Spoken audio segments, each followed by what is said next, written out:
Hey Drew, how are you? Welcome to Mezcaleando. It's really, really nice to have you, man. Really cool. Hey man, it's so exciting to be here. Like I said, I'm truly honored to be the first guest of selling mezcal and the struggles that we face for your series.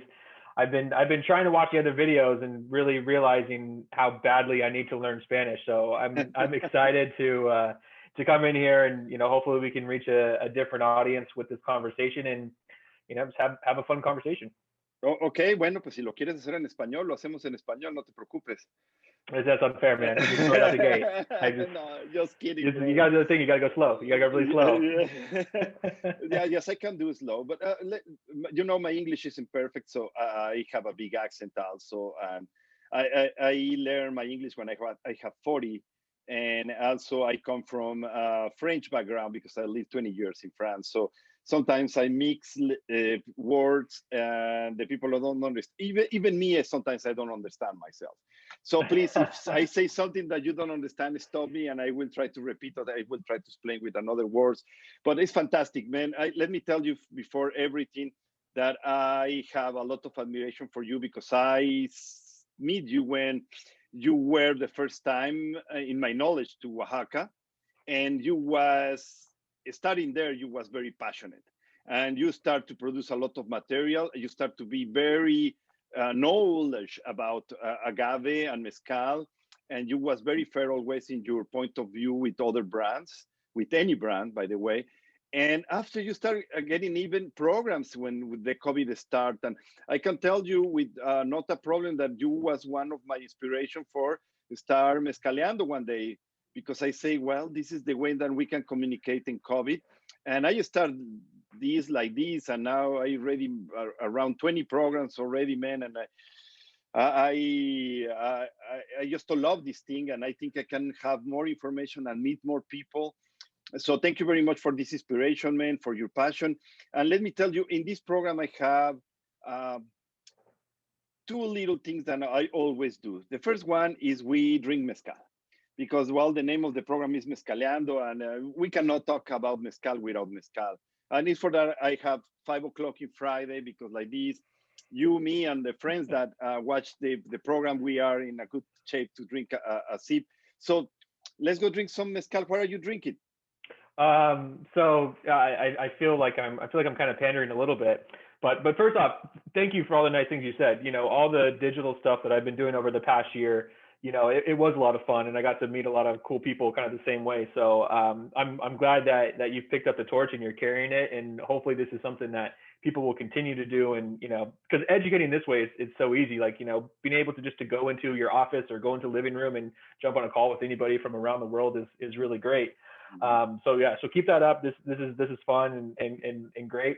I am drinking the Oaxaca Tepestate. So Oh, I got it in my Veladora here, which I know you're a big fan of as well. And so that's where I'm starting.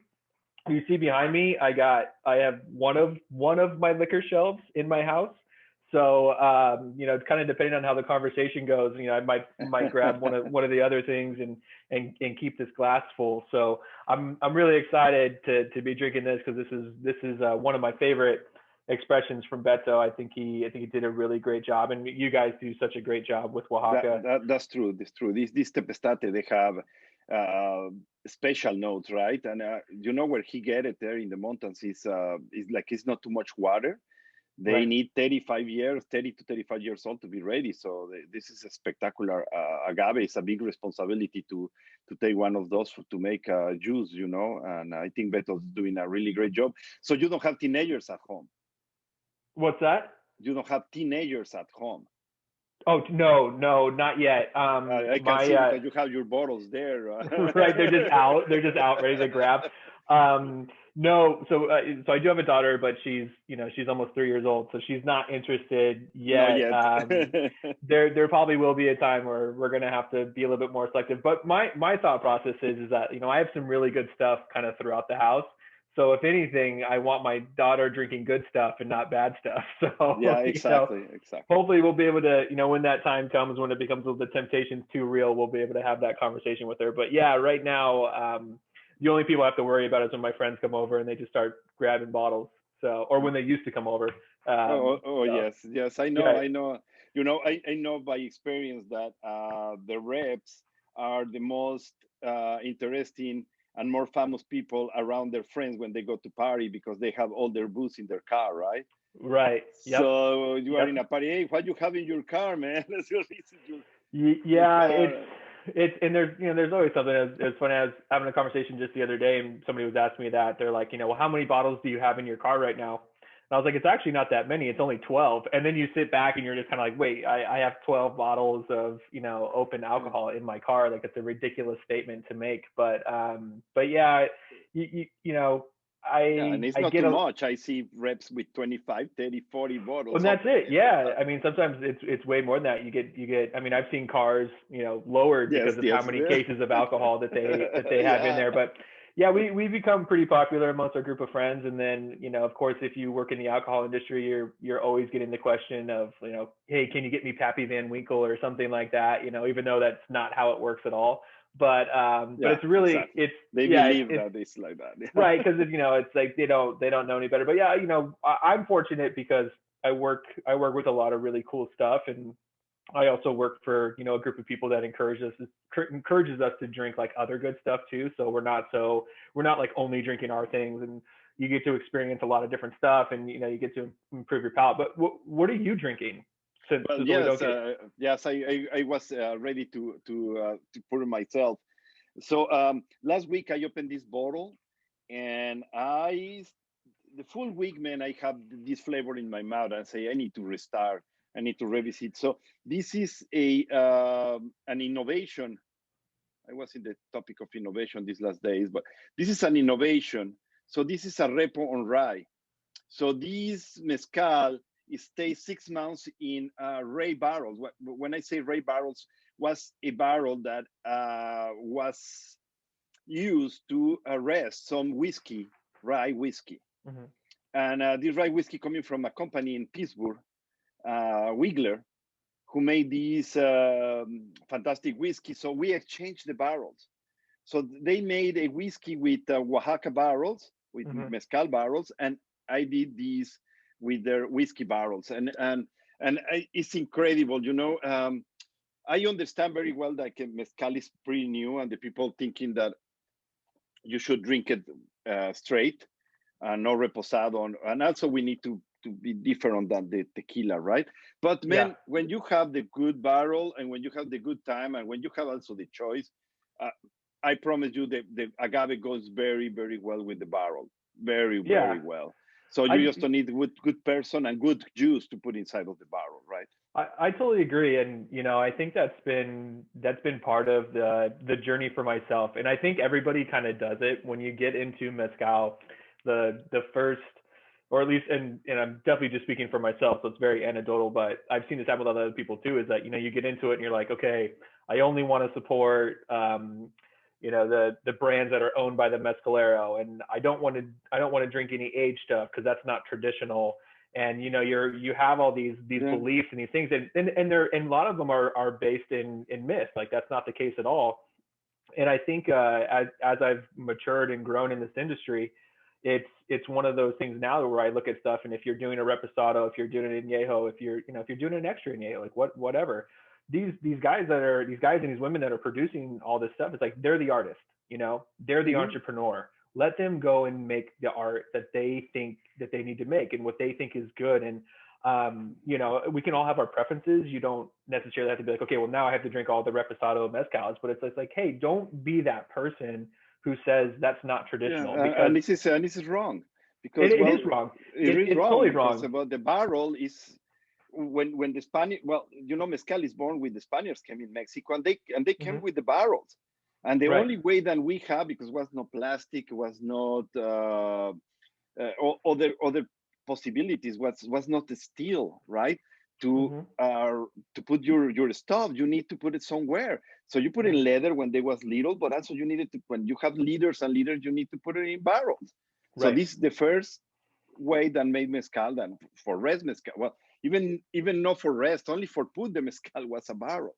So Yeah. yes, it's simple. When the first brands of the good mezcal came in United States, they come with a narrative and they put lines. They all not always was true lines, but they helped to build a fair understanding of the mezcal, and I get that part. So cheers, man. Cheers to you, Thank buddy. you very much for being here, and oh man, this is good. Yeah, I mean, it's my first sip of the day, man, and I love it. Yeah, it's mine as well. And I was drinking a bunch of whiskey last night. And the thing about whiskey is I can stop. You know, I can just be like, okay, I'm good. I don't need to drink anymore. With mezcal, it's really hard. You know, once you get going on that mezcal train, it's just like, all right, here we go. Like we're not stopping until I go to sleep. So yeah. Well, this is fantastic in several brands of mezcal that I like. You know, that you can sit with a bottle, 4 people, and you can finish the bottle and go in bed really nicely and wake up in the morning with no hangover, right? So this is something that I like. It when the mezcal is too strong, in my opinion. I don't say bad; it's bad. It's just so strong for me. Right now, I cannot finish the bottle, and in the morning, I just feel like a little heavier and a little whatever, maybe some acidity or reflux coming in my mouth. But it's just on me. It's just on me. So I always try to go from the very for some brands they are really like to drink with friends, etc. No, so it's what is pairing with, what are you eating, where you are, what you want, etc. It's not the same to be by yourself in a cabin in a mountain under a big storm of snow, right? And you have a bottle of your choice, to be in the beach, I don't know, 100 degrees, right? And 2 or 3 beers, and you want a sip of mezcal, it will be totally different choice of mezcal than maybe you will get. So the second, sorry, man. Well, so go ahead. Sorry, I want to go to the second part, and after we can open the conversation. So the second thing that I love to do in this in this program, is ask to my guests what they put their selves in the agave industry. What is your first contact with the agave? What in what moment your passion started? You say, man, I am from here. That is my point. That is my place to be. Oh man. So I'm trying to think. I mean, of course, I've been in the industry for 8 or 9 years. I started with Diageo, oddly enough, as a brand ambassador, and eventually it was like, it was kind of like, it was dealing with like rum, particular Captain Morgan, and then Smirnoff and stuff like that. And then that ended up translating into like Don Julio, and really getting into the agave world and stuff like that, and and kind of developing an appreciation for that. After I left them, I ended up working for this other tequila called Dulce Vida, and and it was something I'd always enjoyed. I mean, who doesn't like a good margarita, right? Who doesn't like a Paloma or any of those things, and just or being able to sip on a nice añejo, and it was just kind of like, okay, cool. Like, it was still kind of a job, and it wasn't really it was resonating, but maybe not in the way that it does now. And then I joined JBS Imports, and we're a small distributor in California, and we have this really robust Mexican portfolio. And I was having conversations with my sales manager, and he was just like, hey, so here's the deal. The people that we work with, these are small families.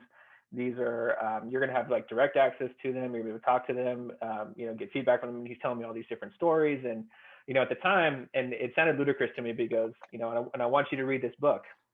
And it was John McAvoy's Holy Smoke, It's Mezcal, right?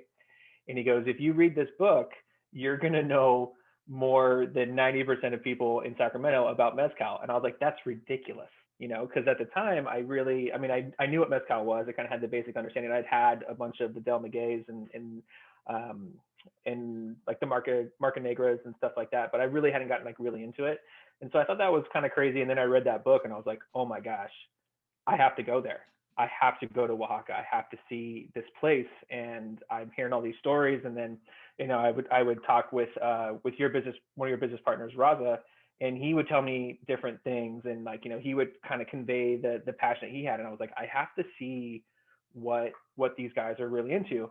And so like you hear the stories, and you're excited to work with these families and stuff like that. But then going to Oaxaca, my first time going there, and getting to experience those palenques, and not even just that, but like being in Oaxaca City and traveling around and visiting different palenques. I mean, that's where it really started to click. And that's where I was like, wow, like you're not just selling a spirit, like you're really growing these brands, and you're really improving a lot of people's lives too, and this is something that is such a part of the fabric of Oaxaca. And for a long time, mezcal, wasn't getting the love that it deserved, especially compared to like a tequila, right? It was kind of like the redheaded stepchild of the agave world. And then it just started to resonate more and more. And then it was like, talking to this mezcalero, talking to that mezcalero, and getting to experience these different things, and have these different stories to be able to tell. And that's just, I just don't think that you can go to a place like Oaxaca and not walk away changed forever. I just don't think you can. I don't think it's possible, because that's true. I mean, you don't have to go to a single palenque. Just being in that town and being around those people, experiencing the food, the culture of everything, like it just changes you. And it's funny because like now it's there's like industry jokes about like, the bartender or the rep that comes back from Oaxaca for the first time, and like that first month, like that first 30 days after you're back from Mexico, I mean, that's all you can talk about. That's all that makes up your entire being, and it was great. It was magical. And and to be able to have these relationships with these guys that they're just true artists in what they produce and what they do. And then now for me, I really came from a rum background, and so I started to see a lot of parallels between rum and mezcal. And when I say that, is what I mean is like, there's all kinds of different production methods. Terroir is going to play a huge influence from one producer to the next. Like what he's doing, the cuts he's making, like it varies so greatly. But probably most importantly is that you have two categories that are probably the two most misunderstood categories. When you are talking about mezcal, and I'm sure you still get this as well, and it's changing, it's definitely changing a little bit, but most of the time it's like, oh, that's the smoky one with the worm in it, right? Like that's the first thing that you, the smoky tequila. Yeah, this is smoky tequila. It's the moonshine of Mexico, and like all these tropes that all these big, publications roll out every time they write a mezcal article, like every, 4 to 6 months. It's like all the same stuff, they just play the hits. And so I think that it's being able to connect with people like that. And then kind of to your point, where it was,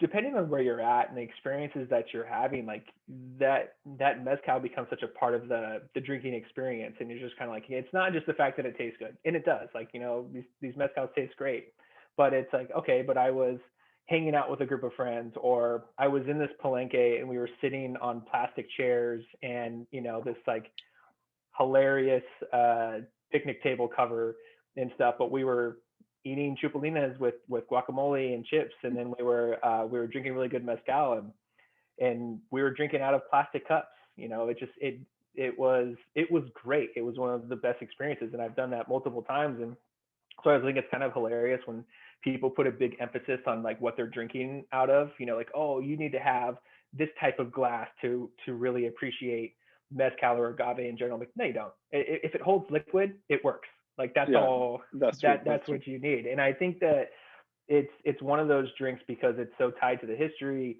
and people get really into it. And then Oaxaca being a great example. It's like if you sit there and you're drinking the Espadín, and then you go, let's say, to the Tobola, or then onto the Tepestate. It's like it's made by the same guy, but they're so different, And it's just really cool. It's this never-ending rabbit hole that you can go down. And when you start to think that you have agave figured out, they throw something else out to you, where it's impossible. So for me, I always joke that I have like a little squirrel brain when it comes to that stuff, and I'm just constantly trying to find new information and trying to learn.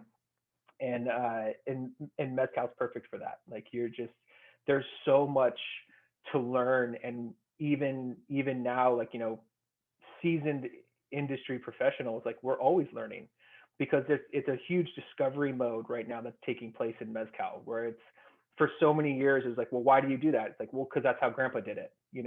And then now we're starting to figure out like different techniques, and like, well, how long does this agave like really take to mature? Well, before it was, there was estimates and things like that, and now people are tracking it, and they're just kind of seeing like, yeah, now we're paying closer attention because people are asking these questions, and it's just really exciting. And I love the fact that you can never be completely sure what the answer is, because how one guy does it is completely different than how somebody else does it. And then how one agave grows, they could be right next to another one and they'll have completely different growth patterns. You just don't know. So those variables keep me interested, and it keeps me engaged in it.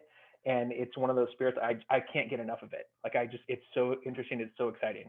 So I'm really glad that you touched this part. As human, I am in the streets since 2010 or 11, selling mezcal. Mhm. And first of all, I tried to sell a juice. Okay, this you can make a really nice alcohol with that. But I discovered very fast that really the sale point of the mezcal is the story that are behind. Not only the story that are behind each brand, but also the history they are behind all this spirit, right? Because it's a spirit to carry a lot of a lot of cultures. Of Mhm. course, we have the agave in Mexico, even before the Mesoamericans been there. Also, we have the technique, they come from Asia and from Europe. Mhm. So when you do the two techniques and the material, you can start making mezcal. And finally, somehow, some guy thinking that the agave will be good for making mezcal and start there. And there they became part of each Right. little town and each population. And they started in darkness for 400 or 500 years. That was only something that they drink, the people, they cannot afford to go to the store and buy a Bacardi bottle, Right. or Mhm. that whiskey or that cognac. In Mexico, the people who have money drink whiskey or cognac. They are the favorite drinks. Sometimes tequila, but it's in this order. I think it's whiskey, cognac, and rum is very important. The rum, the brandy, but you never see the mezcal. But finally, the mezcal start getting up. But we sell much more mezcal in United States than we sell in Mexico. But in Mexico, we have tequila, we have another, much more other drinks, right? But here in United States, right now, is a little hungry of natural products, right? So these natural products is part of the story. So I don't know if you're thinking as me that what really sell mezcal is this romantic story that is behind each bottle. Sometimes they are real stories, sometimes they are not, right? Right. Right. Yeah, I mean, I think you touched on something that is really important when it comes to mezcal, and it's kind of like this perfect storm situation where more and more people are concerned about where their stuff is coming from. So you have this big farm to fork, or farm to fork movement, right? Hmm. And it's predominantly based in food, and that's where a lot of it manifests itself. But what that has started to happen is more and more people are asking, like, well, where are my drinks coming from? you know like, where are these spirits coming from? And to be able to be transparent, which is a trend that I really appreciate within the mezcal world, is like, that's a great thing. To be like, this is who made it, this is how long it took. You can go to this person and you can look these things up. And I think that's a huge part of it. Is being able to have that transparency that other things in the past haven't had.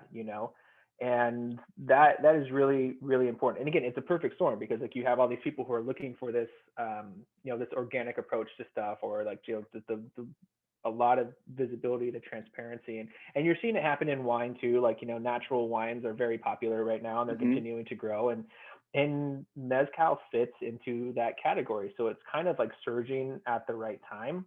And but that doesn't mean that it's still there's still a lot of difficulties. There's a lot of things that you have to overcome. I mean, I think the mistake that a lot of us make in this industry, and it's not just specific to mezcal, but kind of like the fringe spirits. So whether it's mezcal, brandy, and this for the United States market, because obviously this doesn't apply to the UK or anything, but for the United States market, we're usually surrounded by other enthusiasts, right? So we're having these conversations, we're watching these videos, we're listening to stuff, and we're just kind of like, I just don't understand how people can't get on board with mezcal. Like, why aren't more people drinking this stuff? Because we're in this bubble, right? And we're in this bubble that's constantly reinforcing that, like, mezcal's great. But then when you're going out into the sales world, a lot of these people who are running stores or bar programs or things like that. I mean, don't get me wrong, there's a lot of the enthusiasts out there, but a lot of people, like, you're introducing a brand new concept to them, despite its very, very deep history of existence. And even the numbers are staggering in terms of what we've seen growth wise from mezcal from 5 years ago to today. There's still people that I walk into a liquor store, I walk into a restaurant, and it's like, I've never heard of mezcal before, or maybe I've heard of it but don't really know what it is, or we have one mezcal and it's been up there for 7 years, and I'm not going to say what it typically is, but they have it up there for 7 years and nobody ever orders it, and so you run into these objections to carrying it, because as mainstream as we might think it is, it really isn't. It's a drop in the bucket. Like, if you compare tequila to mezcal, even though mezcal numbers are huge, like, they're still just like, they pale in comparison to tequila. And so you try to draw these parallels, and you try to like bring people into the mix of it, but it's hard to do that in a typical sales situation, which is why things like this are so important, because you're getting people introduced to concepts from the comfort of their own home. And then, like, when we were able to do it, tasting events are huge for our industry, because that's where you can really get the liquid to lips, is what you need to do. Because someone might be curious, like, okay, I'm going to go to this mezcal dinner. At the very minimum, I'm going to get dinner out of the situation, right? And I'll try some things. Over the past 10 months, that's been really hard to do, because with most places being shut down, we can't do that anymore. So, it's more complicated right now. It's another factor. So what I hear you say right now is, one of the problems, one of the big challenges, I have a bottle that is dust in the corner of my bar, and nobody asked for. Yes. I have also another experience. Maybe you have the same. It's totally different. I don't have a space in my shelf. Right. Because when this industry start, instead to buy one bottle of this brand, another bottle for the other brand, and try to get a nice program, I buy the full bottles of each collection of 2 or 3 guys they came before. But now they are so expensive that I don't sell it. So I love your product, but I don't have a space for putting it in my bar.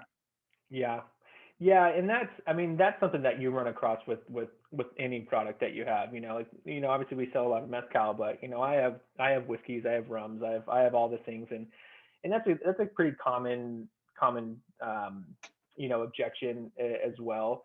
And I always kind of counter that with, like, okay, well, how long has that thing been sitting there? Is it maybe time to run a special on it? Is it maybe time to throw it in a cocktail? Because at a certain point, if a bottle is sitting on your shelf for multiple years, that real estate is costing you money. Like, you've paid for that bottle time and over again, that it's just costing you time to be there. And when it comes to, like, the objection of, I have a mezcal and we don't sell it, I kind of always counter back. It's like, because you have to draw these parallels for people sometimes. So it's like, if I'm a whiskey drinker and I love whiskey and I go into your bar, but the only bottle of whiskey that you have is some $5 big jug of, swill that I know doesn't taste good. Just because I'm a whiskey drinker doesn't mean I'm going to order it just because it's whiskey. I'm still like, I know what I want to drink and stuff like that. So if you have something on your back bar that's been sitting there for years, you're like, well, nobody likes mezcal. It's like, no, they don't like that mezcal. Exactly. Yeah. Yes, that's true, man. Yeah, that's true. Yeah. It's like, you have something that me as a mezcal drinker, I know I don't want to pay for that because I know what it tastes like. Yeah. Yeah, you are right. I'm sorry for interrupting you, man. No, you're good. Well, I was so excited to tell you about this program that some people in Seattle did. So they started doing the Monday of the Industry. Mhm. So they start bringing a lot of people in the restaurants on Mondays. And in a moment, I remember they ask you, "Oh, you are part of the industry or not?" In a moment, they understand that it was not a question to ask. I don't care where Right. you come from. You have Monday of the Industry, right? Because you bring Yeah. more people and it's working. Was really working. Mondays was a busy day.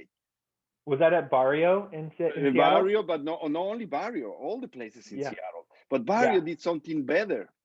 They did the Mezcal Mondays. So they Mhm. have these fantastic, super expensive bottles of Mezcal with very weird and very difficult agaves, Jabalís and Tepestates, and brands they are very expensive and very difficult to find in the United States that you cannot pay 25, 50, 60, 70, $80 for a shot in regular time. So the Right. Mondays you pay the half. So Mhm. this is the way that you have in your places, as you saying before, to move the products that you have in your shelves. So they Right. give you space for the new brands to come and for the people to have something different to see when they're in the bar. Man, when you are a customer of a bar, it's nothing more boring to see the same bottles in the same place each time. Well, and Right? I think that's exactly it, man. And there's two things that I kind of want to cover there when it comes to the things that you brought up. Another big objection when it comes to mezcal is it's the price point. A lot of people have a hard time, coming to that justification of paying $100+ wholesale. I mean, $75 wholesale or anything like that. And the reason being is because they don't understand that there's expense in this because there's multiple years into this. They look at a bottle of whiskey and they see like 12, 15, 18 on there, and they can see that on there, and they're like, okay, well, I can justify this price. It's right there on the bottle.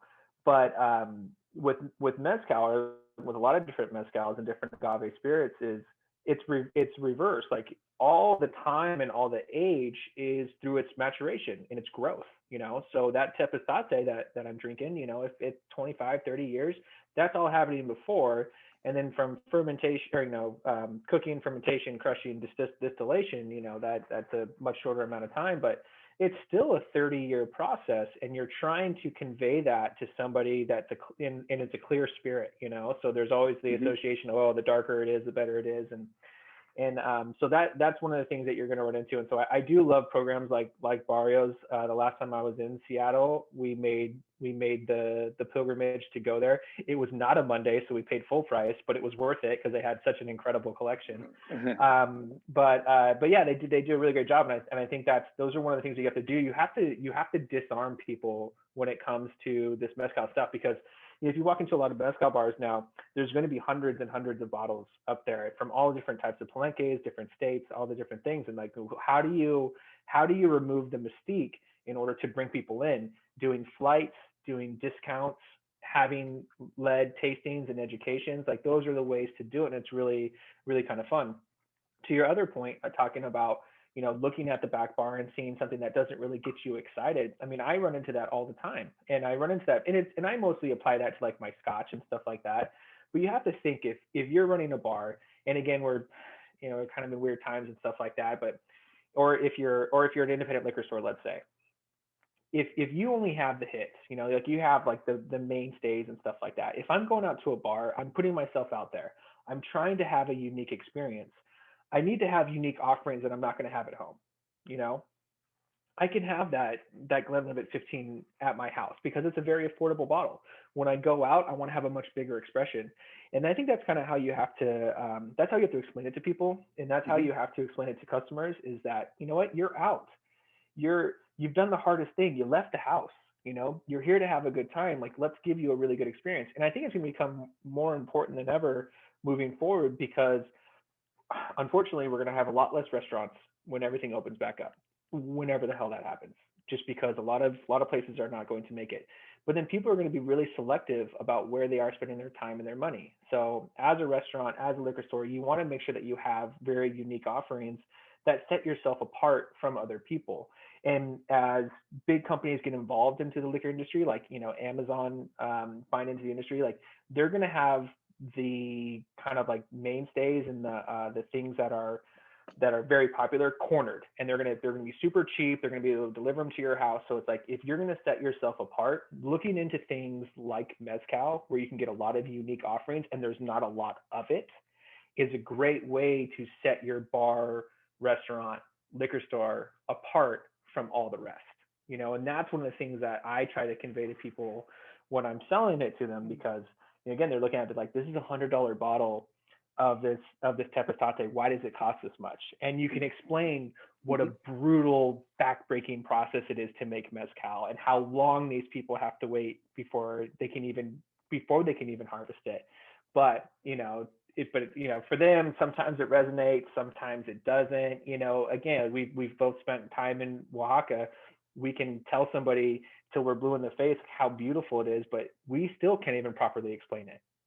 As much as we might love it, it's really hard to really convey that to a person, right?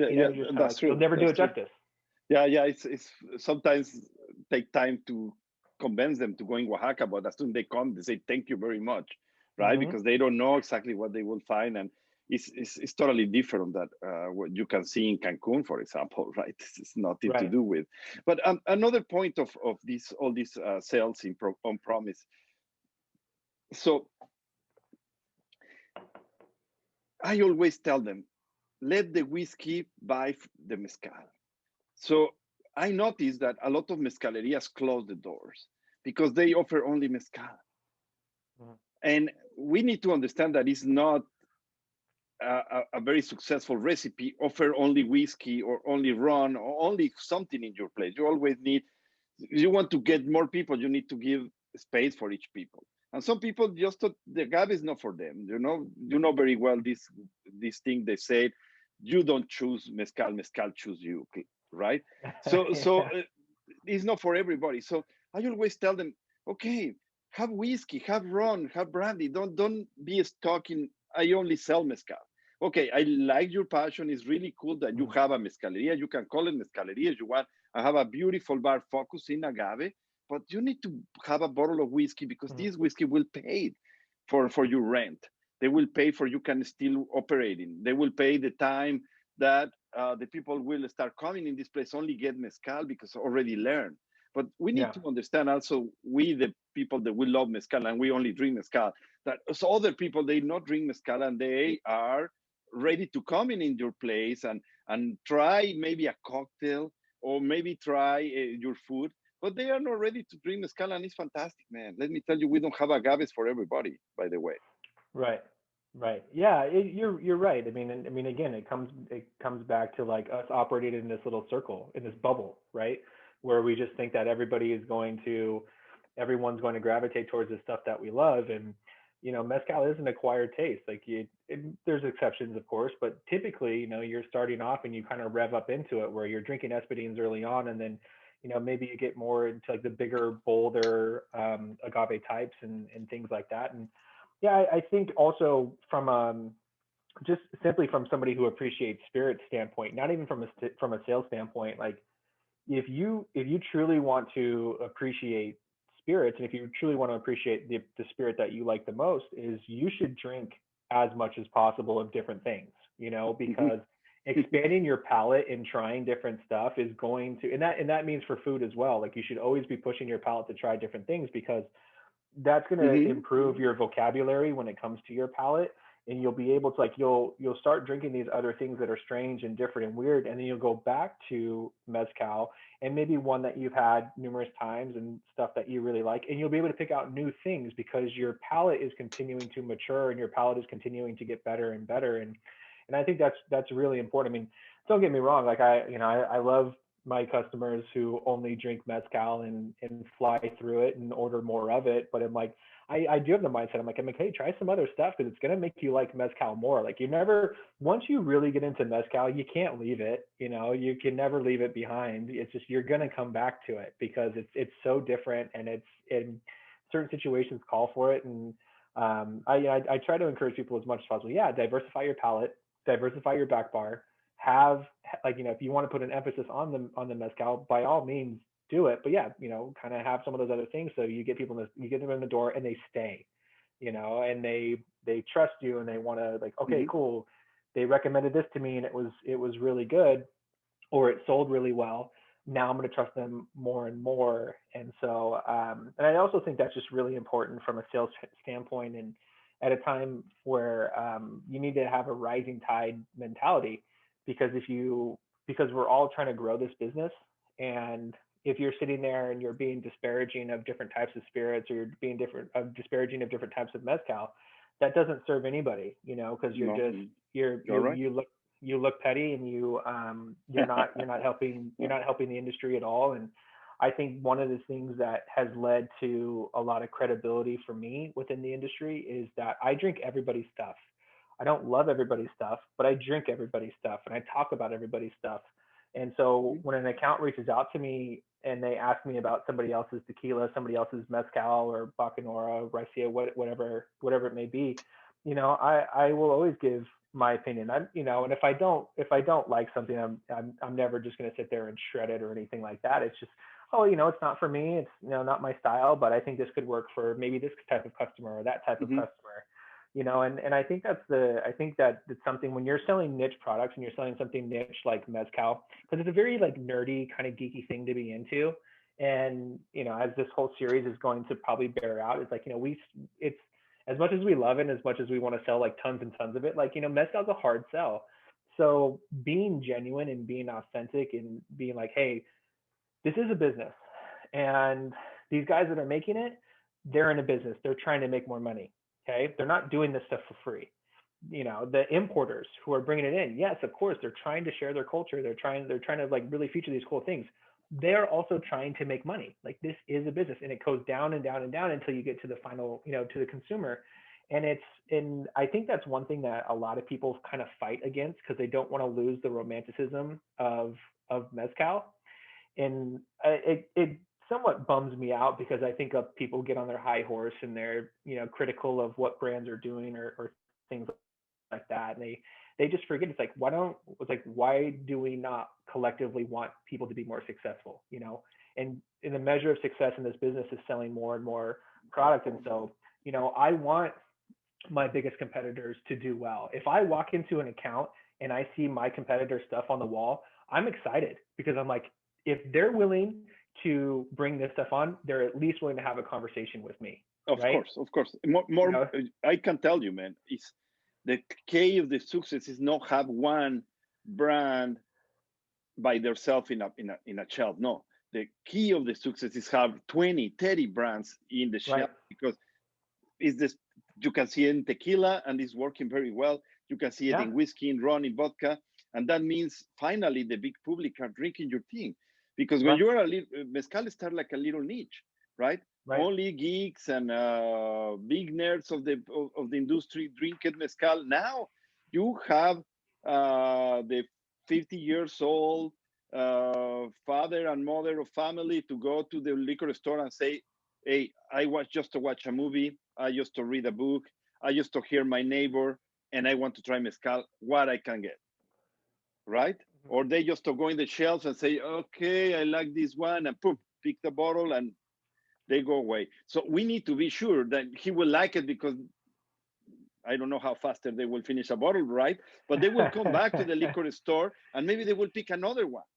Yeah. But if the mezcal is bad, well, he will not come get another mezcal anymore. He will say, no, I think I will keep myself in Patron.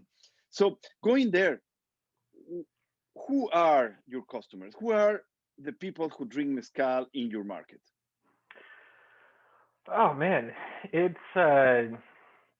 it's all over the place. It really is. Like, this year's been really interesting, because obviously people have had a lot of free time over the past year, and people have picked up a lot of new habits and new interests and things like that. And I obviously, being in the industry that I'm in, I've had a lot of people reach out to me and kind of be like, hey, I had one guy describe it to me, goes, getting into spirits or drinking this much alcohol and collecting alcohol, this is my COVID thing, which I just thought was hilarious.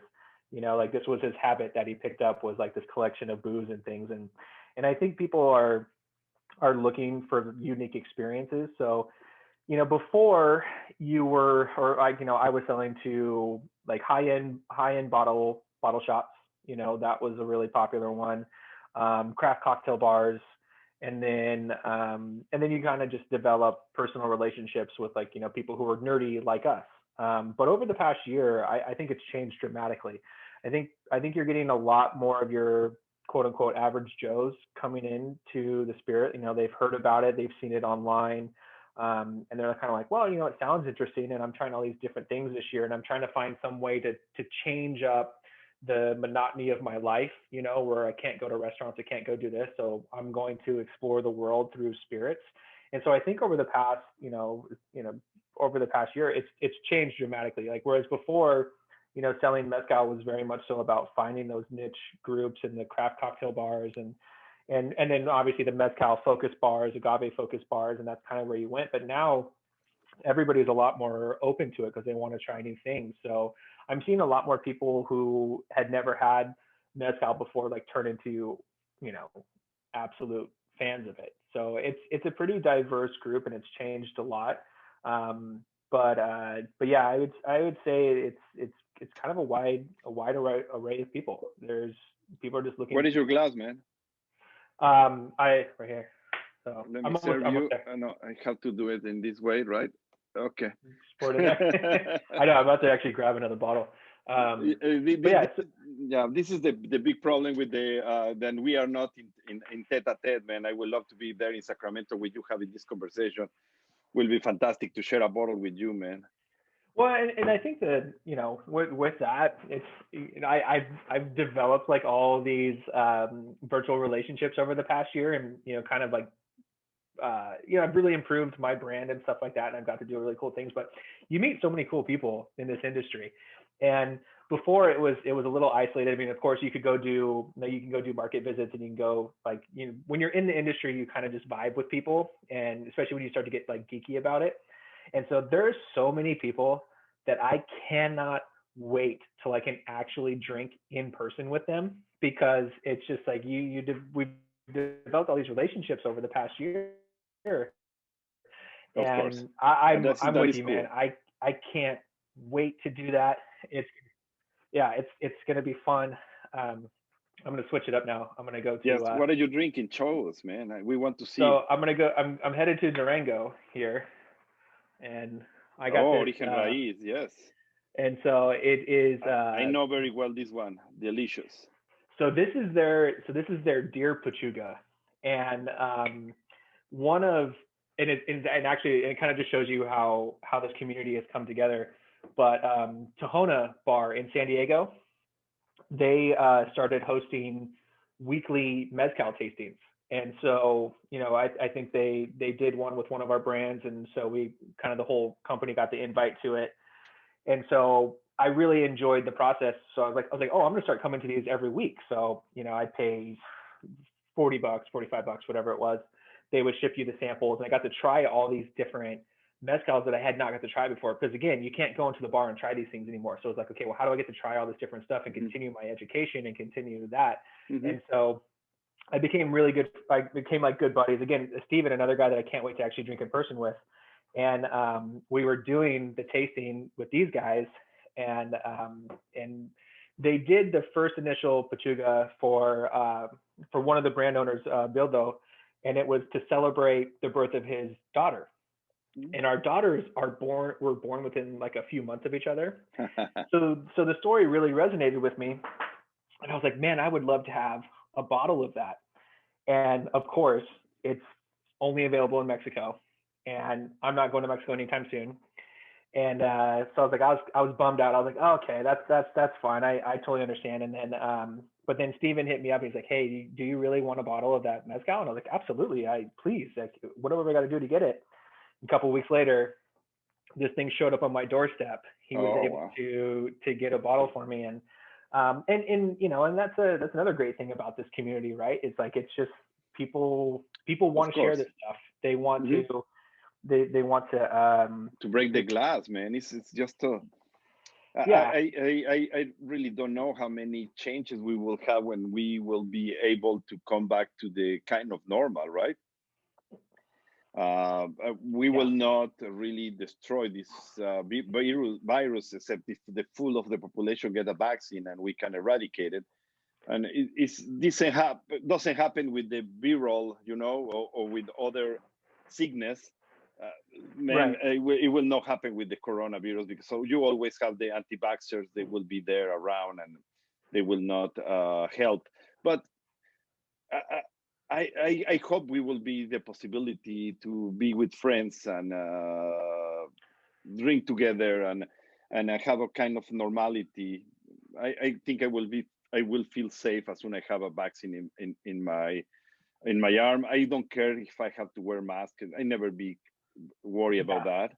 You know, Yeah, it's just I agree. I mean, I think we're gonna get back to that point, and I think there's ways to do stuff where you mitigate risk as much as possible, because if like if you're doing like a small get together outside and people are maintaining distance and they're keeping their mask on when the time is appropriate. I mean, for our industry, although the bar side completely shut down and is shut down, off and on, especially here in California, the retail side never stopped. So, mm-hmm. I've been very fortunate. I've been out in this stuff for the past 11 months, but I always have my mask on. And if there was like a time or two where I had a little bit of a cough, I didn't go out. It was about making responsible decisions. So I think we're going to get to a point where, to a certain degree, I mean, especially here in California, like, we didn't get a whole lot of relief in terms of like our restaurants and stuff like that. So where people do need to find a way to make a living. And so, people have gotten creative and stuff like that, which I think is really cool. But we'll get back to that point, and it's going to be different. I don't think that we'll ever be back to what we knew as normal before, but it's going to be about adjusting and adapting to our new world. And ultimately, like, one of the things, like, whatever the restrictions are, whatever the things that are in place that we have to abide by, I'm good. I can hang out with my friends and drink mezcal. I'm in. Okay, cool. You want me to wear a mask? I'll wear a mask. You want me to stay 6 feet away? I'll stay Yeah. 6 feet away. I can project. You'll be able to hear me. So Yes, it's, yes, yes. I I think we're can gonna get to totally that do point, that. It's no big and again, deal, I right? think, right, yeah, and whereas a lot of this stuff has presented problems for our industry and stuff like that, and kind of getting back to the theme of this talk is, why is it difficult to sell this stuff, is because it's hard to convey that story. And I know that you guys have done this, and actually one of my favorite things that I watched over the past year was when you guys tackled the Gusano question, and I thought it was so great, because that was something that a lot of people don't understand about the history of mezcal, and why potentially there's a little Gusano in these bottles. Yeah. And I thought it was and it didn't work out great, because at the time I think there was a storm in Oaxaca, so you couldn't really hear Beto talk about it too much. But what we're doing now, and what we're going to be doing moving forward, I think is actually going to make selling mezcal easier. And the reason I feel that way is because now we're so much more used to this. So if we take for example what you guys are doing, you have a few partners, and you have Beto, and you're trying to grow this brand not only here in the United States, but I don't know what you guys' plans are now, but I remember at one point you were looking at the UK as well. And it's really hard to roll brands out, right? Because you got to think about the overhead for travel, and getting away from your family, all the different things that come with the stress of that. Well, now, because people are so conditioned to doing these video conferences and stuff like that, you can hit multiple markets in one day, and That's you true. can connect with people in multiple ways. So it's like, okay, we just opened up whatever marketplace, right? Like, okay, now we're in Oklahoma. Cool. Let's do a virtual chat with our distributor in Oklahoma. There's gonna be a bunch of people Even at with home. customers, I have a Oh, salespeople. They absolutely. bring me with customers, and we do a FaceTime, Yeah. and so this is nice. We try to do that forever, but they was just not ready, the people to using Zoom. I Uh, think I totally agree. I mean, I know for myself, I hated video chats. Like, even if my wife was like trying to FaceTime me, I was not interested. I didn't like doing it. And then it's so weird because then I start this virtual show and I'm interviewing people all over the world through this virtual medium. And I've continued to do that, and I've continued to be able to connect with people through this medium. And so now it's standard operating procedure. Like everybody is kind of like, okay, yeah, I get it. I know how to use Zoom, or I know how to FaceTime, or Teams, or whatever venue that they're using. It's so much better now. So it's like, yeah, the way that I see events going forward, is like you present in front of people, and then maybe you have a screen set up, and then for 10 minutes of that presentation, like you call into the palenque, or you're talking to somebody from the brand, and they're answering questions and stuff like that, and you're going to have this like hybrid thing. And I think it's going to be a lot easier to do that. And actually it's kind of funny. I think we're still a few years off from this, but like my boss just got one of those Oculus virtual reality goggles. And one of its features is that you can actually walk around Oaxaca. So it's like, hey, you want to go to Oaxaca? You put this little thing on your head, and then you're there. You're transported. So, I mean, I think that's, those are very expensive. So it's going to be a long time. Yeah, but this is really cool. I think we will have this kind of reality. Right now, well, we need to go with the camera and show the process and everything, but I think it will be very nice if you can have the cameras in your head, and the people can see the same thing than you, right? And right. Well, I think we're going to this direction. The human contact, I still think is necessary. Oh, totally. Yeah. I still have some of my distributors. They ask me to come to the market. The others say, well, at this time I don't know, but the others they cannot wait. I say, hey, come on. Yeah. we will appreciate that, and I get it. I totally get it. It's just a little complicated right now, but it will be much better. I think we are doing in a really good path. Yeah, I agree, man, and I just think that it's we take it day in and day out. I mean, I for sure got to a point where I got burnt out on the video chats and stuff. So I know it's possible, but I can't wait till I can really start doing more of the in-person stuff, because you just can't you can't put a price on that personal connection. I mean, and again, like I've sat through some really amazing presentations and stuff like that. And I love seeing the way that people present agave across the board, because, especially if you've been there and if you spent time with a lot of these producers and stuff like that, being able to tell those stories, and because that's what it comes down to. Like when we're working with this stuff is, can you properly convey this story? Because we're working with a product that, despite its popularity and its growth and stuff like that, it's still, like we said, it's very niche.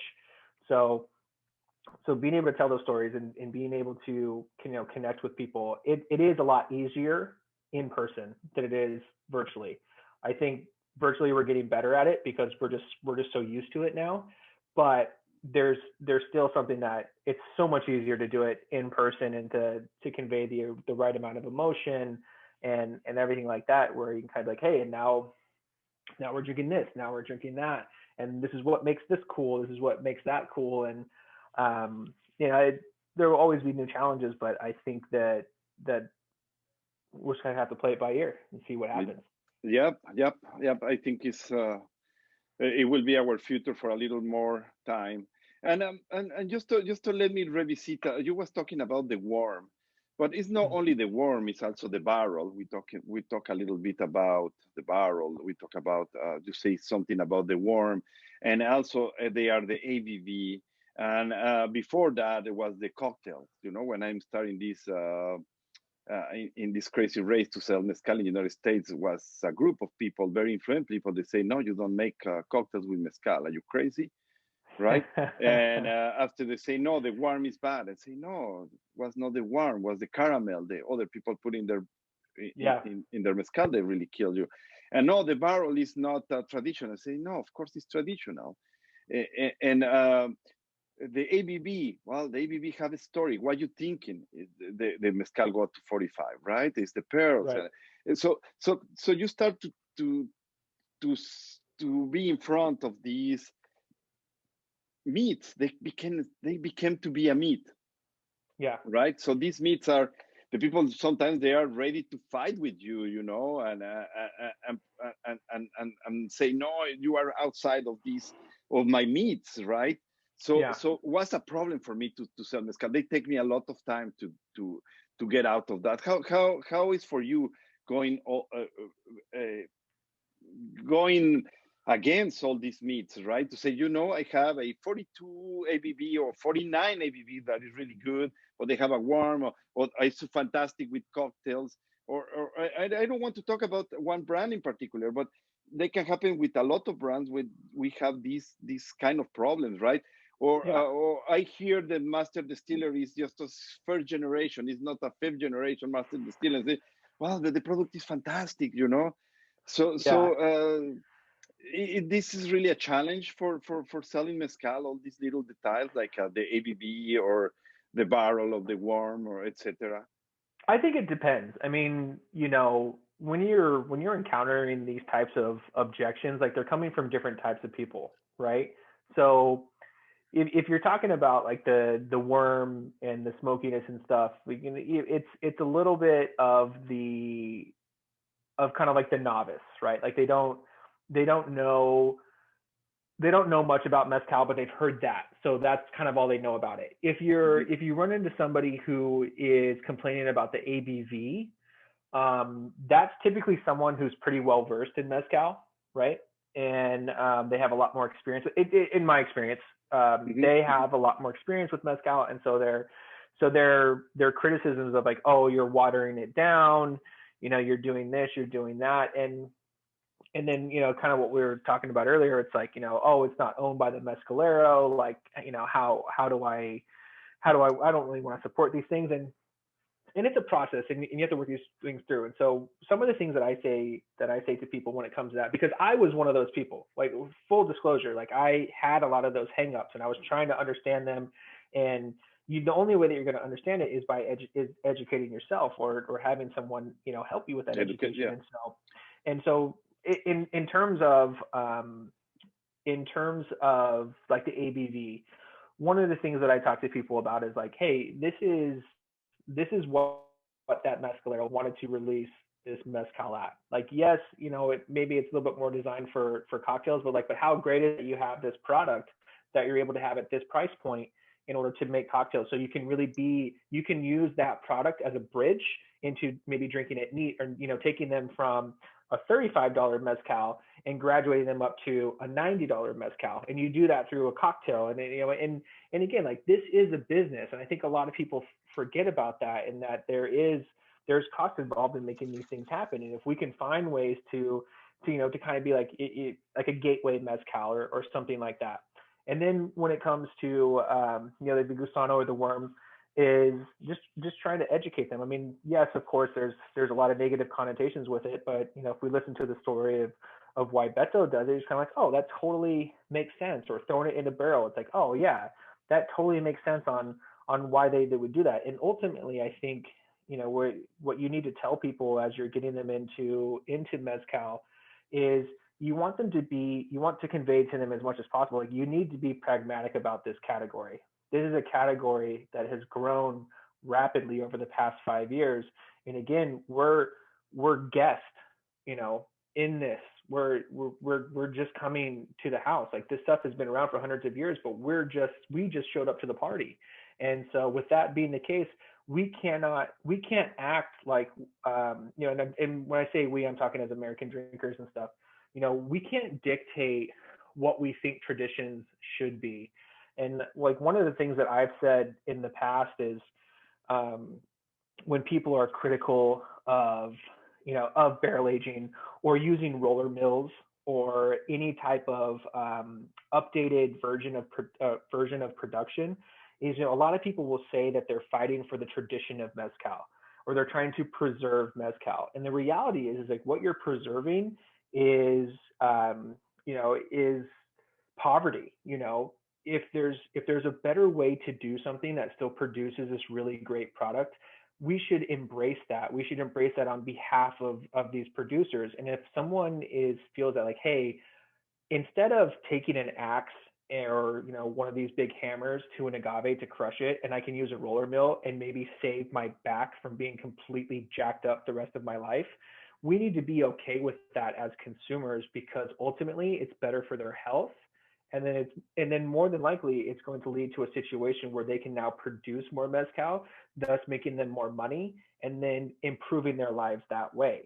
It doesn't have to be this ancestral method all the time. I mean, it's cool to have those one-offs and things like that, but that is a brutal method of production. Oh yes, by hand is terrible. And you have the Yeah, Tahona, that is a nice solution, but man, the Esgarradora or the cheaper, why not? Right? I think each producer have to assume their own responsibility about their methods, yeah. and everybody have to be able just to try and say, oh, I like it. And It, after, it, I will ask questions how it's made, if it's yeah, et cetera, because it's a story behind there.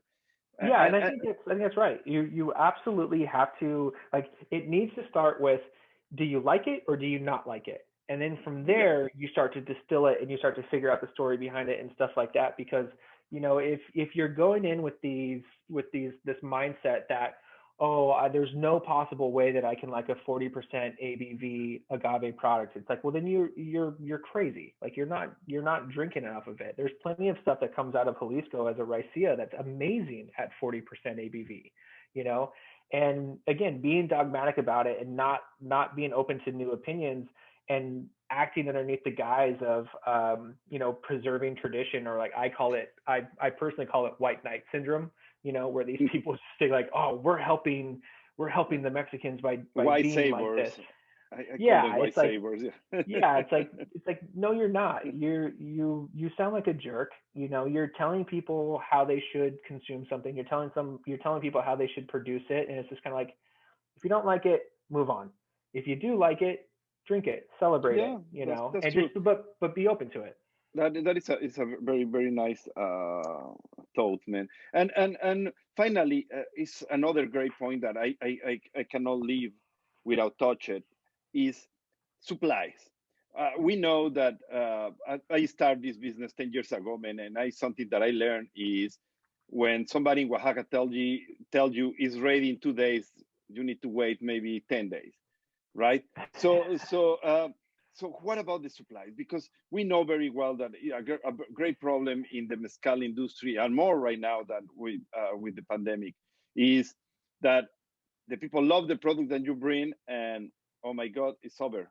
So you call the importer, and the importer say, well, I didn't receive supplies, and they call in Mexico, and yes, ahorita. So give me 5 minutes. They will be there in 2 days. No, you need to wait another 2 weeks for even it's in bottle. So do you have a problem with supplies with any one of your providers, or with your, maybe when you are in the restaurant, they tell you, oh man, I have a I have a space because they didn't supply me with this brand for 3 weeks, so I Right. can put your stuff inside. So they don't have to be only with your products, but you can see it with other products, right? Yeah, I mean, there's for sure some volatility to all of that. I mean, you know, not to throw you guys under the bus, but we don't necessarily always have access to your reposado, Mm-hmm. and but the reality is that there's just not enough of it. I mean, we are getting to a point where with more and more drinkers, the supply is having a hard time to keep up with it. And And reposado, I can understand that they need to be 6 months in oak. So yeah, I mean, but I think that's also just part of the transparency part of it, is and why people do need to appreciate this stuff. Like, I think you're going to always hear about, especially with tequila, like you're going to hear about agave shortages and stuff like that, or the rising price of agave.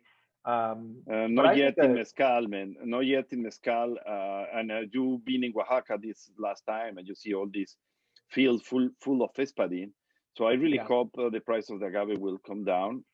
yeah, I think Uh, the bigger issue, it seems like, with mezcal, it's like the available wood to run the ovens, well, and it's not then the exactly water that. waste. It's worse than that. Is a lot of produce for a lot of brands.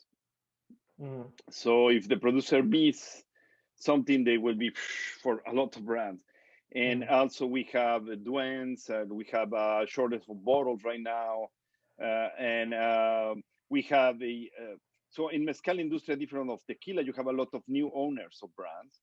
So they come in with a beautiful product, but when they have to reproduce because they are selling very well, they start to go in with the reality. Then you cannot, you really cannot imagine manage a business in the telephone or in Zoom. You need to be there, and you need to buy yourself the agave, and you need to buy yourself the bottles, and you need to buy yourself the stickers, and you need to see your people working, etc., etc. So it's an issue that because in a moment when you are excited selling a product and it's like it, and you ask for more and it's not ready, is bad for business, right? And it's happened a lot in mezcal.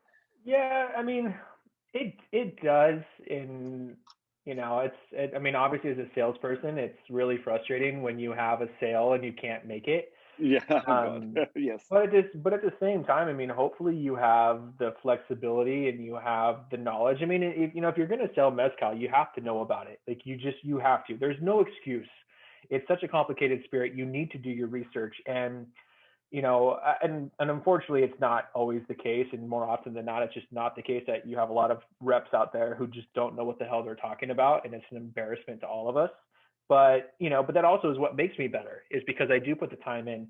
And so if I don't have something, right, like if an account goes to order something, like, hey, I don't have this right now, but what I do have is this, and let me tell you why it's similar.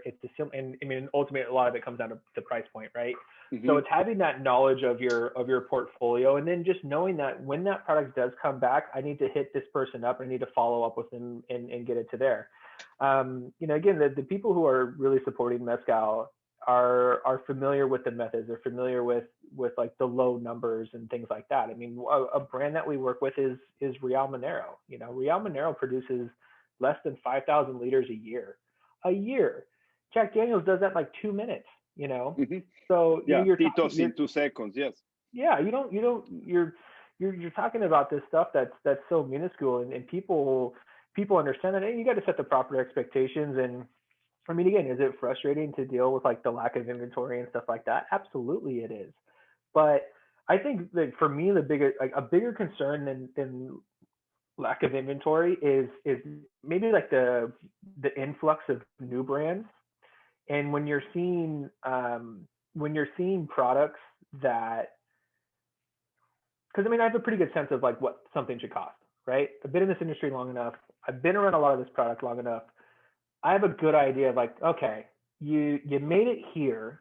It's from, in this type of style. It's this ABV. It should probably cost X amount of dollars. Everybody kind of getting their piece, importer, distributor, stuff like that. And I think what I've seen a lot of lately is, some products that probably should cost, $35 on the shelf are now costing $120 on the shelf. And it's because you have this big influx of people, because mezcal is so popular, you have this big influx of people who are trying to get into it, but they don't have the connections, right? They don't have the relationships.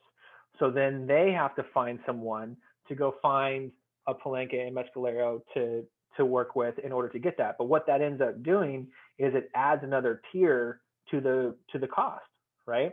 So yeah, of course. Yes. So for me to get someone to go bird dog a mezcal for me, I'm going to have to pay that person, and mm-hmm. it's getting to the point where, you're seeing some of these products come out. You're just kind of like, why is it that expensive? But all these people are trying to jump into it. And, and they're kind of looking at it as like this next really big boom where you're going to turn into a millionaire. And this isn't a shot or anything like that, but I often use Oaxaca as an example. It's like, these are guys that are dedicated to it, and they have some real convictions about why they're doing it. By the way, they all still have their day jobs, and they've been doing it for 10 plus years. You don't become millionaire except if you sell to brand to the French people. If not, you are not millionaire, man.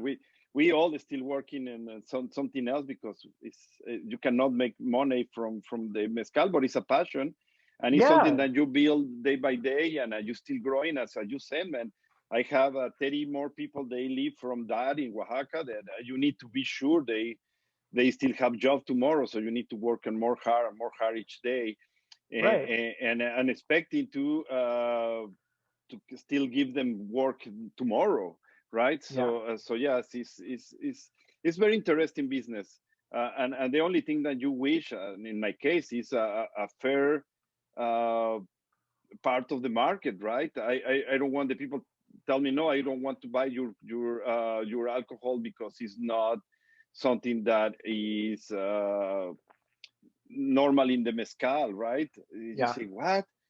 My mezcal is made by a 5th generation of master distiller, and I don't tell her what to do. It's not me to tell him, hey, Beto, make me an Espadina 40 ABV. He made it because it's his recipe, right? Yeah. Yeah. They have this one is I think, if I don't remember very well, this is 40 proof also. This Hmm. and it's his recipe. But what the Tepestate that you was drinking is 47 or 45. I don't remember. I think Tepestate is 45. And Yeah. I promise you, I don't have a word to say about what he's doing. And Right. he's a 5th generation. So when they tell me about the worm, I say, oh my God. Or it's not what it is. But it's part of the game, I guess, as we Yeah. know It's. today. I mean. Mezcal Yeah. is a story. Right. It's a story to is behind each brand.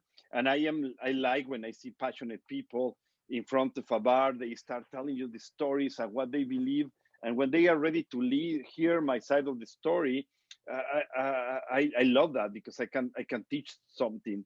I know that I have somebody that is ready to learn more, and it's very excited for me living in this moment, Drew, because uh, to come from going to the places, the people, they don't know what is mezcal, to Right. going right now and have a conversation, a very smart conversation with people, they are 10 or 15 or 20 years or younger than me. This is incredible. I love it. It's fantastic. I have the dream job. No doubt about it, man. Oh, I totally agree. I mean, what we get to do is so much fun, and again, it's yeah, it is a business, and I know that's been a big emphasis of mine today, because you don't want to, sometimes I think it gets too romanticized, but it is romantic at the same time, and it is really fun, and like it's cool to work with the people that I get to work with, and the relationships that I've gotten to develop over the years, and also getting to see like the fruits of that labor really pay off for a lot of the brands that we work with, and to see like the last time I was in Oaxaca and we were in Candelaria, Yegole, and it was Romulo's birthday, and Romulo, he just turned 40, and we get Yeah, to the pretty young. Palenque. Yeah. Yeah, he's a young cat, right? He Yeah. he we get to the Palenque, he's not there yet, and we're like, well, where's he at? He's like, well, he was actually in Oaxaca City, and he was getting something as a birthday gift. And we're like, okay, cool. So we're hanging out, and we're checking out the stills and the tanks and stuff like that. And within the hour, Romulo rolls up in his truck with this big trailer, and just walks out these two freaking bulls, right? These things are going to pull, the plow in the fields. I mean, and he's got a smile from ear to ear that he was able to gift himself these badass, animals that are just monsters. And and obviously there's a lot of people who are at play in making that a possibility, and him being chief among them. But it's kind of cool. It's like, hey man, like, us selling this thing that he's been making, that his dad made before him and his grandfather before him, like, and now it's sitting on American shelves, Of and it's course. sitting in American bars and at people's houses and stuff like that. It's like this bottle, and like with you guys, like, these Oaxaca bottles that, Beto's son put the label on in this little tiny town in Oaxaca, and now it's sitting on the back bar of this swanky New York bar, or San Francisco bar, or LA bar, and it's just like, it's wild. It's a total trip. So as difficult as it is to sell this stuff to the masses and things like that, like I really do feel like, these are products that we can really believe in at the end of the day, and these are people that we can really believe in, that we can connect with, and that we know that we're making a huge difference in their lives. And I don't think a lot of alcohol reps get to say that. They don't get to feel like that. Yeah, they don't, but they need to go in and see it by their own eyes. I Yeah, always and say it when you bring people in Oaxaca, one thing they will know is how little is your brand. I don't talk only about mine. I talk about all the brands, right? Because right. it's Yeah. everywhere. The mezcal is everywhere, and it's a humongous part of their heritage, and a lot of families doing that for years. But what's fantastic is the sixth generation is coming now, Yeah. and they are innovating again. So each generation is innovating. Yeah. And all these pechugas that I can see from here was Beto who innovated. So was his inventions, and he bring this. When I say invention, is not he was not the first to make it, but he was the first to bring them to United States, right? All these big pechugas, and now his son is 13, 14 years old, and he already started having his mind working to see what it will be the next product, the next innovation. How can I do better? How can I do this better? And I think it's great. It's fantastic that all these people, they was living in poverty because they were in poverty, hard poverty, Yeah. man. Sometimes they don't have something to eat in a day or two, and now they are able to get these dollars in their pocket, and they have a nice car, and they are own their own land. That is incredible. That is the fantastic point of the mezcal. That is the point that make me wake up each morning to say that is great. We are Right. bringing richness to the people. They never get this access to this richness. I know we need to figure out how we can bring them vaccines, but I think there will be the next step. Right. Yeah. I mean, there's always things to work on, and again, like I'm not gonna sit here and pretend I'm the patron saint of mezcal or anything, but like, no, I love my contribution to this industry. I love the people I get to work with, and as difficult as it can be, like the conversations like this are what make it all worth it. It's that passion and stuff. It's you could tell me 15 or going to 15 different places and having be like, what's mezcal, and have that uphill battle. But then you go and have a conversation with someone who's really into it. You're like, we're making progress, That's true. That's true. we're getting closer. And, That's true. I wish more people were on my level and they understood like how special this stuff is and how great this stuff is, but we're going to get there, and we guys got to keep hammering away and coming up with like new and innovative ways to sell this stuff and trying to get people to think about it. And it's important. It's very important. It's where we're going, man. Right. So yeah, I just think that the sky's the limit for this entire category, and there's a lot of really fun stuff out there, and we get to mess with it, which is it's no limit. great.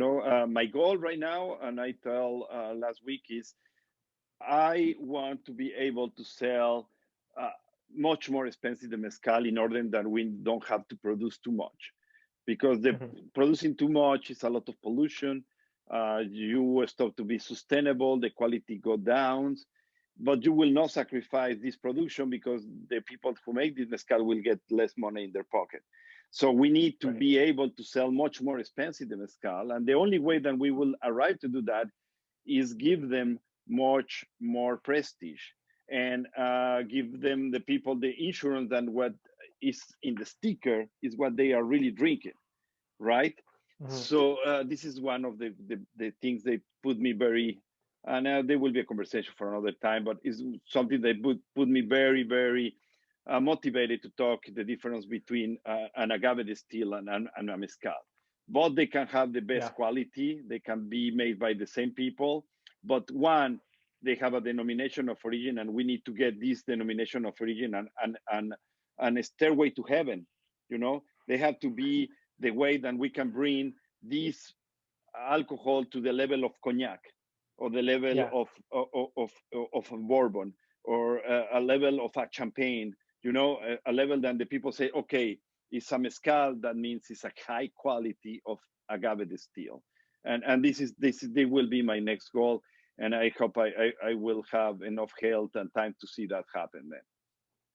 Yeah, I mean, I think there's so many fun things that are coming out of out of Mexico right now, and so many different denominations of origin. And Hmm. I just think that again, it's a rising tide raises all boats, and that's the mentality that we want to have, and we want to push quality, we want to push really good Quantity. stuff.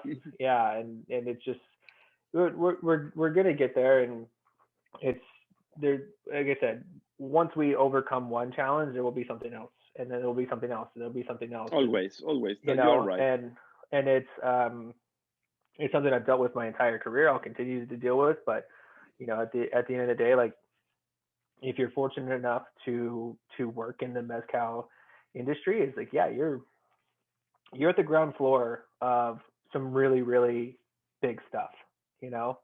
And when you're at the ground floor of anything, it is a grind. And there's, and again, there's people who really laid the foundation and stuff like that before me, but it's still like I don't think we've broken the atmosphere yet. Like, we're on the rocket ship, and we're flying up, but we have a long way to go. We just And start, right? You are right. yeah, and so, but I think, just like, again, like the people that I get to work with, whether it's, guys like you with Oaxaca and Back Alley, or, then, all the way down to Beto, and then, heavy metal, and Backroads, like all these different people that are just Yeah, great bringing all people. this, All, yeah. yeah, bringing all this cool stuff, and even people outside, my the portfolio, like all the cool things that they're doing. You're just kind of like, at times, like, you get jealous, right? Because you're like, oh man, I wish I had that. I wish I could sell that, because Yes, I agree. I agree. it's I so agree. it's so cool, and they're doing so many cool things. And and you get to and the people that I have gotten to talk to over the years and stuff like that, like, it's,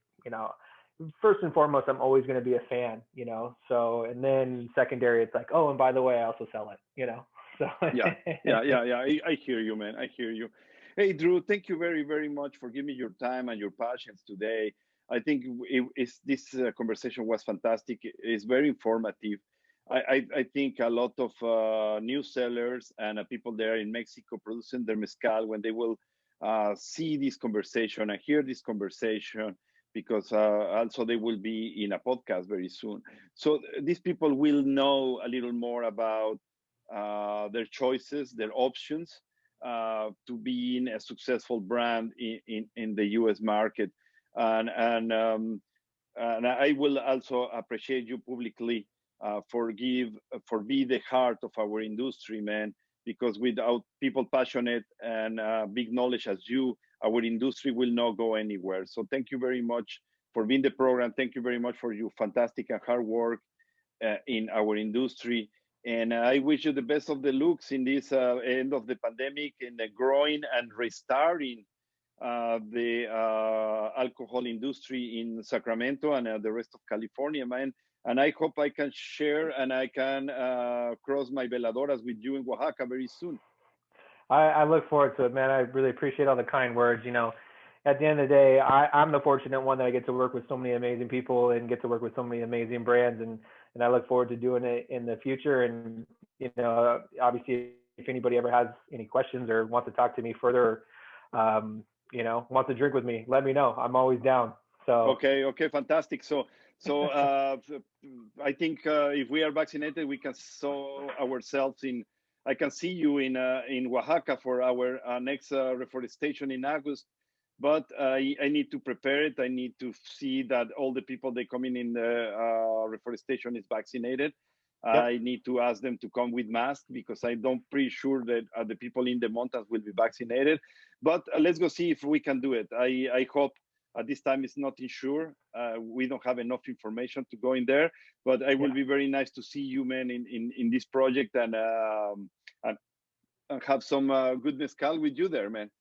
Absolutely, brother. I'm hoping for all the best. It's gonna happen eventually. It's gonna happen eventually. I'll be back down there, and we'll plant some agave, and we'll plant that next generation of good drinks. Of course, I will see you there, man. It's a really nice place to go, and very easy. The more and more, and it's not super expensive. So let's go planning on that, man. Thank you very much. Thank you very much for this fantastic conversation, and I hope to see you soon, man. Thank you. All right, thank you, brother. I appreciate it.